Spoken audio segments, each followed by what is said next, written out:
যে গুজরাটকে সারা ভারতবর্ষের মডেল হিসেবে ধরা হয়, সেই গুজরাটে কিন্তু বোধহয় গত কয়েক বছরে মাত্র 22 জনের কর্মসংস্থান, সরকারি চাকরি মাত্র 22 জনের হয়েছে। সেই কেন্দ্র এবং রাজ্য দুই সরকারের প্রতি মানুষ হচ্ছে বীতশ্রদ্ধ। ফলে আমরা এসইউসিআই কমিউনিস্ট দল সারা বছর ধরে সাধারণ মানুষের বিভিন্ন দাবি নিয়ে আন্দোলন করি। নমস্কার, বর্তমানে আমরা চলে এসেছি কোচবিহারের সুটকাবাড়ি অঞ্চলে। এখানে আমাদের সঙ্গে আজকে আছেন কোচবিহার 1 নং লোকসভা কেন্দ্রের এসইউসিআই এর প্রার্থী, তিনি হচ্ছেন দিলীপ চন্দ্র বর্মন মহাশয়। দিলীপ বাবু, আপনাকে অনেক অনেক স্বাগত আমাদের এই অনুষ্ঠানে। নমস্কার। আচ্ছা, নির্বাচন আর 1 মাসের মধ্যেই, কতটা প্রস্তুত আপনি?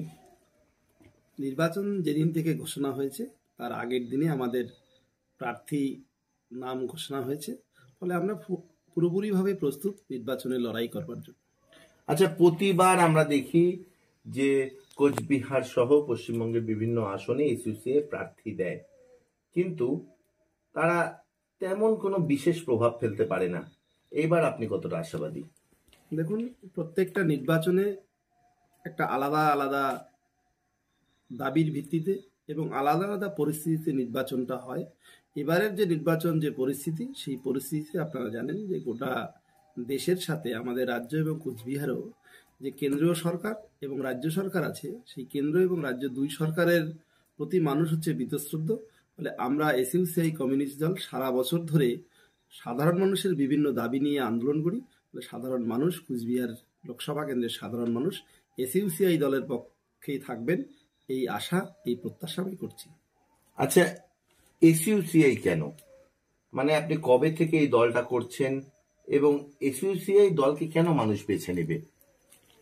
আমি এসইউসিআই দল মূলত ছাত্র রাজনীতির সঙ্গেই যুক্ত হয়েই করি। আমি যখন মাধ্যমিক পাশ করেছিলাম, আমি 1997 সালে মাধ্যমিক পাশ করি এবং তখন থেকেই ছাত্র রাজনীতির সঙ্গে যুক্ত, পরবর্তীকালে পার্টির সাথে।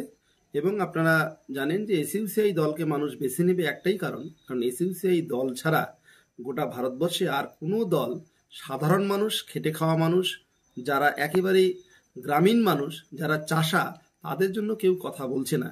একমাত্র এসইউসিআই কমিউনিস্ট দলটাই এই চাষা, সাধারণ মানুষ, কৃষক, প্রান্তিক কৃষক, এই সমস্ত মানুষের জন্য লড়াই সংগ্রাম করে। ফলে মানুষ এই কারণেই এসইউসিআই কমিউনিস্ট দলকে বেছে নেবেন। আচ্ছা, আপনারা তো রাজ্যে ক্ষমতায় নেই, কেন্দ্রে ক্ষমতায় নেই, তাহলে আপনাদেরকে ভোট দিলে মানুষের কি লাভ হবে? দেখুন, আমাদেরকে যদি মানুষ ভোট দেন, আমাদের পক্ষে, আমাদের এসইউসিআই কমিউনিস্ট দলের পক্ষে যদি মানুষ থাকেন, তাহলে প্রকৃত অর্থে সাধারণ মানুষের দাবি সংসদে উত্থাপিত হবে। এবং আমাদের দল অতীতে যিনি সাংসদ ছিলেন, দেখেছেন আপনারা, তিনি একমাত্র সাংসদ ছিলেন যে সাধারণ মানুষের দাবি নিয়ে তিনি সংসদে নানান প্রশ্ন তিনি উত্থাপন করেছিলেন এবং সেখানে মনীষীদের স্মরণ থেকে শুরু করে সাধারণ মানুষের কথা তিনি তুলে ধরেছেন। ঠিক একইভাবে আমরা কেন্দ্র এবং রাজ্য কোনোখানেই ক্ষমতায় না থাকলেও, সরকারে না থাকলেও, আমরা সাধারণ মানুষের পাশে আছি, সাধারণ মানুষের জন্য আমরা লড়াই করছি।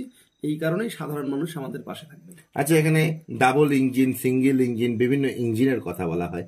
মানুষের দাবির কথা তো উঠছেই, বিভিন্ন দল এমনটাই দাবি করে।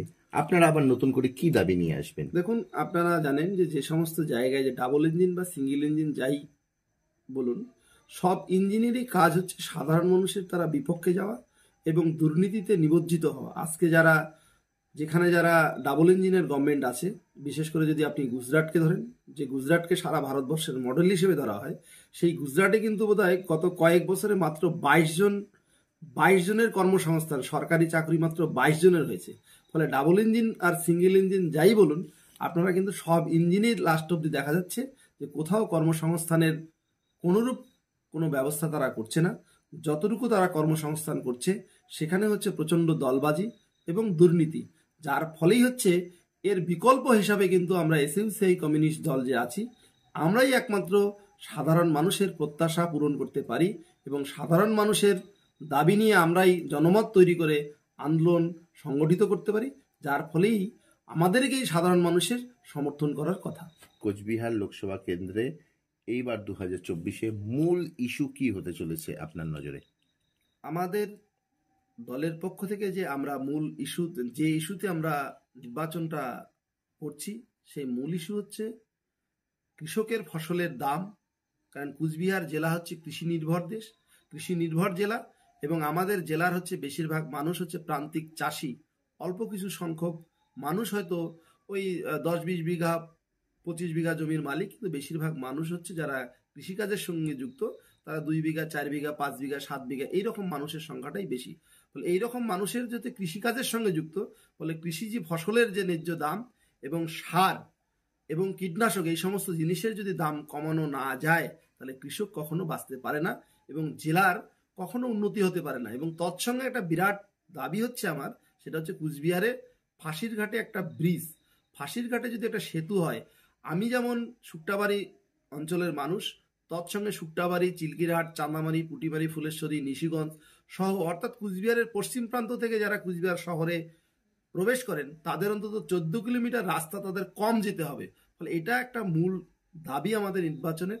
তৎসঙ্গে তো আরও যে দাবিগুলো আছে, যে বিদ্যুতের দাম কমাতে হবে, ছাত্রছাত্রীদের পড়াশোনার সুব্যবস্থা করতে হবে, সুশিক্ষিত করতে হবে এবং প্রকৃত শিক্ষার ব্যবস্থা করতে হবে। শুধুমাত্র স্কুলে বা প্রাইমারি স্কুলে শুধু খিচুড়ি খাওয়ানোর ব্যবস্থা করলে চলবে না, শুধু ঘরবাড়ি করলে চলবে না, ছাত্রদের পড়াশোনার ব্যবস্থা করতে হবে। এই দাবিগুলিকে সামনে রেখেই আমরা আমাদের নির্বাচনে, এবারকার যে সাধারণ নির্বাচন কুচবিহার 1 নং লোকসভা কেন্দ্রের নির্বাচনে আমি প্রার্থী, এই দাবিগুলি আমরা করছি।